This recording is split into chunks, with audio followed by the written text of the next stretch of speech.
What if the reason your back keeps hurting has nothing to do with your back at all? For most people, the instinct is to stretch it, rest it, or ice it until it calms down, but that cycle just keeps repeating. That's because the back is almost never actually the problem. It's taking the hit for things going wrong in the joints around it, and these exercises I'm about to show you are a simple way to actually get at the root cause of the issue. The first one is the bird dog, and it's probably one of the most underestimated movements you'll ever do for your back. It looks almost too simple to matter, a slow controlled movement where you're on all fours, extending one arm and the opposite leg out at the same time, holding for a second or two, then bringing them back in and repeating on the other side. Your back isn't weak, it just never learned how to stay still while everything around it moves. And that's exactly what the bird dog trains. Shortly we'll be covering something that hardly anyone connects to back pain at all, and it lives in a joint you probably haven't thought about once today. Every time you extend and hold, you're teaching your spine to be a stable anchor instead of the thing that compensates when your hips and upper back aren't doing their job. The goal isn't to move fast or go through the motions. It's to make the position uncomfortable to cheat, because the moment you start rushing it, you lose the stability challenge that makes it work. Focus on keeping your hips level and your lower back still throughout the entire movement, and if you feel your back arching or your hips rotating, scale the range back until you can control it. That's a completely different way of thinking about back pain, and it's also why something that looks this simple can produce results that months of stretching never did. And if that's what's happening at the base of your spine, wait until you hear what's been going on above it. The thoracic spine, the mid and upper portion of your back, is supposed to be one of the most mobile parts of your entire body. Sitting at a desk, driving, looking down at a phone for hours every day gradually locks it up. And when it stops rotating the way it's supposed to, your lower back starts picking up that rotation instead. That's a joint doing a job it was never designed for, and it's doing it thousands of times a day. Think about every time you turn to look at something, reach across your body, or twist to grab something behind you. If your thoracic spine isn't rotating freely, your lower back is absorbing all of that movement. Over months and years, that adds up to a level of wear that no amount of rest or stretching is going to undo, because the source of the problem is still there every time you move. The exercise that fixes this is a thoracic rotation. You'll get on all fours, drop one forearm to the ground, place your other hand behind your head, and rotate that elbow up toward the ceiling as far as you comfortably can, then bring it back down and repeat. Move slowly and try to feel the rotation happening in your mid-back rather than just swinging your arm. The further you can get that elbow toward the ceiling, the more range you're reclaiming. What you're doing is giving the thoracic spine its range of motion back, so your lower back can finally stop covering for it. These first two exercises are addressing overlooked issues that a lot of traditional advice never touches, and that's kind of what FitZip is about, cutting through the noise and giving you the stuff that actually moves the needle.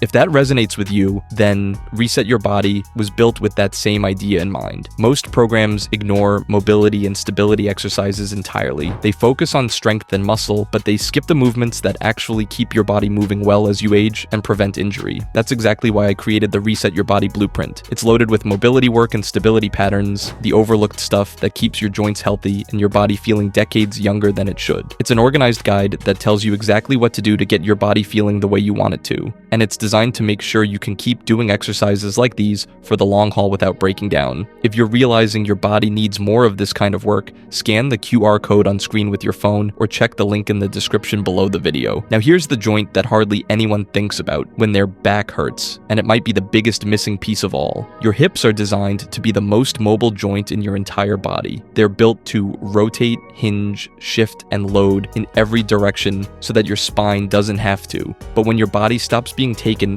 through its full range of motion on a regular basis, that range quietly shrinks. The joint stops going to the places it never gets asked to go, and eventually it forgets they exist. And when the hips stop moving the way they're supposed to, the lower back takes over, doing the rotating and shifting that the hips were supposed to handle, and that's where the damage accumulates over time. The exercise for this is called hip CARs, which stands for controlled articular rotations, and the name is less important than what it actually does. You'll stand tall, shift your weight onto one leg, and slowly draw the biggest circle you possibly can with your opposite knee. moving through your full available range of motion in every direction, then reverse it. The key word is slowly. You're not swinging or momentum loading here. You're actively exploring the edges of your hips range and teaching your body that it's safe to move there again. You might notice that parts of the circle feel smooth and controlled, and other parts feel sticky or like your body wants to compensate by shifting your torso. Those sticky spots are the exact places your hip has stopped going, and that's where you want to slow down even more and breathe through it rather than rushing past it. Over time, those spots start to open up, and when they do, you'll notice your lower back isn't working as hard to do things it was never supposed to do.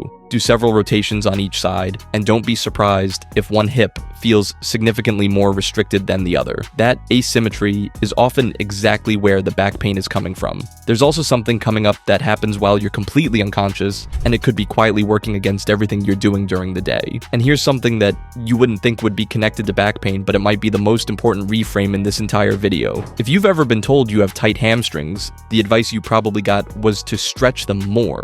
And stretching does feel good for a minute or two, but then they go right back to being tight. That's not a flexibility problem. The hamstrings are bracing on purpose. When the body doesn't feel stable around the spine and hips, they tighten up as a form of protection, and no amount of stretching changes that because you're not fixing what they're responding to. Think about that for a second. If you've been stretching your hamstrings for years and they're still tight, the stretching was never the answer. The body was holding on for a reason, and until that reason goes away, it's going to keep holding on no matter how long you hold the stretch. But once the stability is there, something shifts. The hamstrings don't need to hold on so hard anymore, and that chronic tightness that's followed you for years starts to ease on its own. The exercise that creates that shift is the single leg Romanian deadlift. You'll stand on one leg, hinge forward at the hip with a slight bend in the standing knee, letting the opposite leg extend behind you as a counterbalance, then drive through the heel of the standing leg to return upright. Hold a light weight in the opposite hand to the standing leg to help with control. Move deliberately and keep your hips square throughout the movement,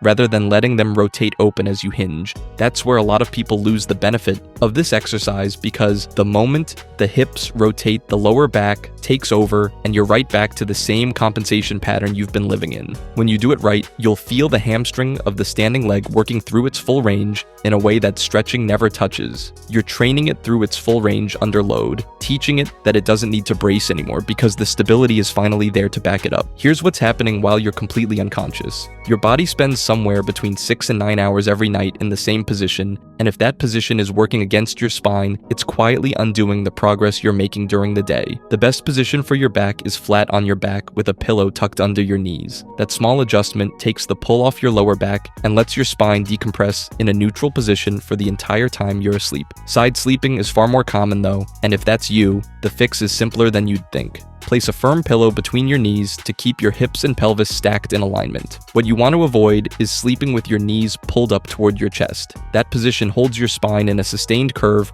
for hours at a time, and a lot of people wake up stiff and sore without ever connecting it to how they slept. Your body does its best recovery work while you're asleep, so the position you're in matters more than you'd expect. Making this one change costs nothing and takes about 10 seconds, and for a lot of people it's the thing that finally makes everything else start to stick. If today made you realize there's more your body needs, the Reset Your Body Blueprint will change your body to make sure it lasts for the long haul, and the link is in the description.